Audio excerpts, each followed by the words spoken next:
Hi, everyone. Let me check. Yeah, I think we're live. Okay, Happy New Year.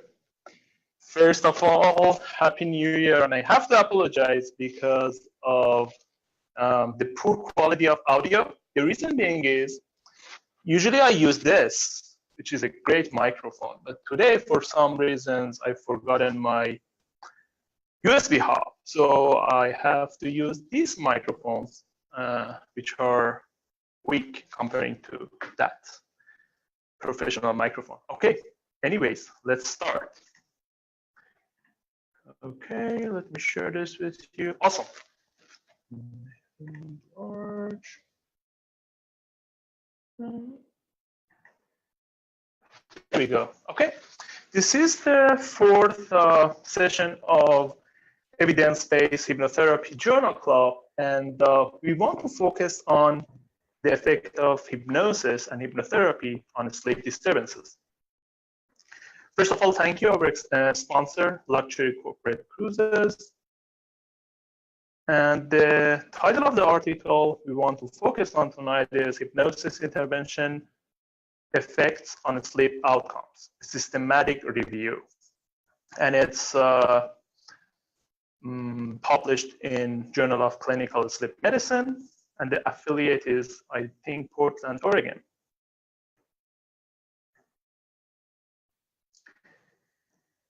35 to 40% of the adult persons in the United States are suffering from sleep disturbances, which is a great number. So sleep problems may be the leading cause, maybe the precursors to many health issues like cardiovascular disease, diabetes, mental health problems, and dementia. So they can lead to more serious health issues. So it's not just sleep problem, it's beyond that. And the conventional therapeutic methods are pharmacological approaches like medication, sedative and hypnotic medications, CBTI or cognitive behavioral therapy for insomnia, which is the treatment of choice. It has been the treatment of choice for more than 20 years, and it's really effective, but it has some limitations. And the third one is integral approaches like hypnosis. Integral approaches are getting more popular day by day. The reason being is they are cost effective, their adverse effects are not present, and the trend is toward integral approaches like hypnosis for management of insomnia and sleep disturbances. The definition of hypnosis in this article is as below: a state of consciousness that involves focused attention and reduced peripheral awareness that brings about an enhanced capacity for response to suggestion. It's a little bit different than the definition of American Society of Clinical Hypnosis, but it's perfect enough for the purpose of clarification in this article. So hypnosis is appealing to clinicians because hypnosis is brief and it's time effective and cost effective. Can provide long-term symptoms relief, particularly when it's combined with self-hypnosis, when self-hypnosis is taught to the client, and it can be tailored and personalized to the patient, and it can be tailored to match the health complaint and patient characteristics. So this flexibility provides a great opportunity for hypnosis to be combined with other techniques like CBT. So this flexibility is really appealing to clinicians. Actually, this is the study right before this study, and this meta-analysis, this is the most recent one before this article gets published. This review, the previous meta-analysis was focusing on 13 studies and something like 500 participants. And this study, this article is focusing on 24 articles. And these are the inclusion criteria for these 24 studies. The study should be published in English and in a peer-reviewed scientific journal. The studies should be RCT or randomized clinical trials or prospective studies with at least 10 subjects. And it should include adults 18 years or older. And yeah. And hypnosis should be one of the main interventions in the study or one of the main components of the approach.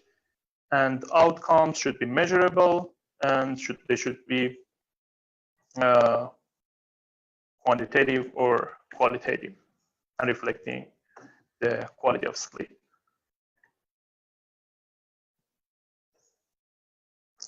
And there is a technique, actually there is a benchmark to qualify and to assess the quality of the integral investigations. And the assessing technique is called SASCI-CAM. It's the abbreviation for quality of investigation, complementary and alternative medicine version. So they have used this benchmark to see how what the quality of each study is. And the outcome of the studies were defined as positive when more than 50% of the assessed sleep items had the p-value which were significant. When the p-values were less than 0.05%, and the results were labeled as mixed when fewer than 50% of the measured items were positive, or fewer than 50% of the measured items had the p-value less than 0.05%, and they were negative when there was no statistical significant data between the control and the experiment groups.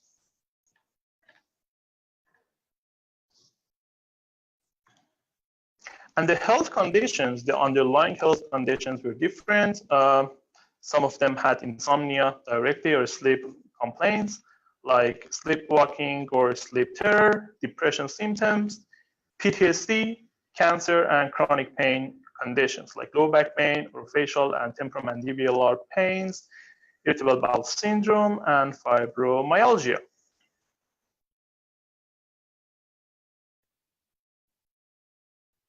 And the thing is, actually this is strange, but 66%, almost 66% of the subjects didn't have sleep disturbances as the chief complaint. If I were about to run the study, I was just focusing on cases with sleep disturbances at the chief complaint. But this is the way the study is set up, the meta-analysis is set up.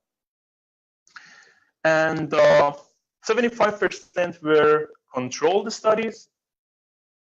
And these 75%, 72%, actually 72.2% of this 75% were using active control groups like relaxation, sedative hypnotic medication therapy, and education and stimulus response. 11.1% they were using both active and non-active control groups, and 16.7% they were using non-active control groups like waitlist or standard treatment. And as mentioned, 24 studies were included in this review article, and 58%, 58.3 reported a positive effect. And if you remember, the positive effect was defined as when at least 50% of the measured items had the p-value less than 0.05. And 12.5% reported mixed results, and 29.2% demonstrated negative results. In another word, there was no statistical significance between the experiment and control groups. This is pretty much the same slide. And when you focus on the subsets, like when you focus on the sample size, or when you correct or the results with, let's say, the geography or the number of studies or presence or absence of control groups, to be honest, you don't see any difference. So the ratio is pretty much the same. Even if the sleep complaint is the chief complaint, so the subsets doesn't show any different with the overall result. So the result is pretty much like these numbers: 58% positive, 12% mixed, and 29 negative. And the procedures used in these studies, so 79.2%, almost 80%, they were using hypnosis as one-on-one or standalone intervention, and 20%, 20.8%, they were using hypnosis with another hypnotic intervention like CBT or psychotherapy, and something like 8.3% they were using instructions and educations about sleep hygiene. And in terms of the length of the sessions, the range was from 13 minutes to 8 hours, or 8 sessions of hypnosis, each lasting 1 hour. So it's a very broad range, 13 minutes to 8 hours. Okay. Yeah, 83.3% they were using hypnosis as individual sessions, one-on-one sessions. 8.3% they were using group hypnosis. And one of the studies was based on audio recording. And the techniques were like this. The approaches were like this. Using a metaphor of a fish going deeper into the water. I really like this metaphor, and I widely use that for insomnia. Using an age regression, going to the age that they didn't have any problem with sleep. And providing directions for relaxation and visualization, and delivering ego-strengthening suggestions. So yeah, there is an assumption here. I don't know if the assumption is right or wrong, but the assumption here is there is an association between insomnia and low self-esteem. So anyways, this is one of the approaches which is used in these studies to approach insomnia through hypnosis.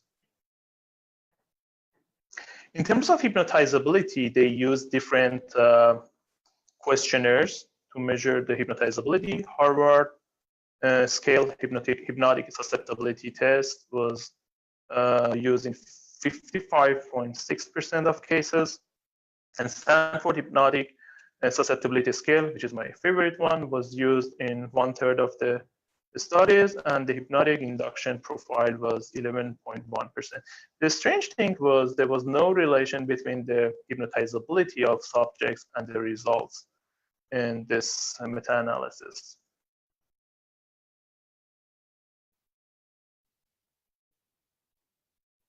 Yeah, more than half of the included studies indicated some positive effects of hypnosis on sleep outcomes. The body of evidence in general was variable methodological quality. Yeah, to be honest, the result is promising. The result of hypnotherapy on sleep is promising, but there are some paradoxical results in some studies, and the issue is the methods are very different. Yeah, in terms of methodological quality, the positive and negative studies were pretty much the same. And in terms of sample size, they were comparable. So there was not a huge difference. In terms of having a control, more than 80% of the negative studies were controlled, and a similar percentage had an active control group compared to only half of the positive studies having RCT design and using an active control group. It's a weak point for the positive results because just 50% of the positive studies had controlled trials and they were RCT. while the negative studies, more than 80% of them were randomized, they were controlled trials. So they were a real RCT. So this one is a large question mark in front of the positive results here. To be honest, my impression when I first read this article was the effect of hypnotherapy on insomnia and sleep disturbances is largely dependent on the underlying cause. So it's like very dependent on what's going on beyond and behind insomnia and sleep disturbances. This is really interesting. The studies reporting positive effects of hypnosis on sleep outcomes were more likely to have a sample with sleep problems and focus on sleep outcome as a primary outcome measure. It makes a perfect sense. To be honest, if I was about to do this review article, I would choose just studies with sleep disturbances as main chief complaint and sleep problems and sleep outcome as the primary outcome. So I think, yeah, one of the reasons the results are so mixed is the fact that a lot of these studies, sleep problem was not the chief complaint, and the sleep outcome was not the primary outcome.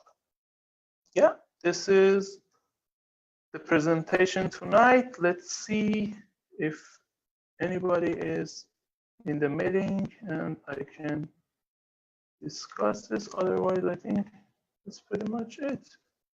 Stop share. No, I think there is no question. And we are almost done for tonight. Okay. Thank you and have a good night. And I think the fifth Hypnotherapy Journal Club would be focusing on a very interesting topic, hypnosis and hypnotherapy in brain injury. That's a really interesting and hot topic. And we will talk later. Enjoy your day or night, whatever. Bye.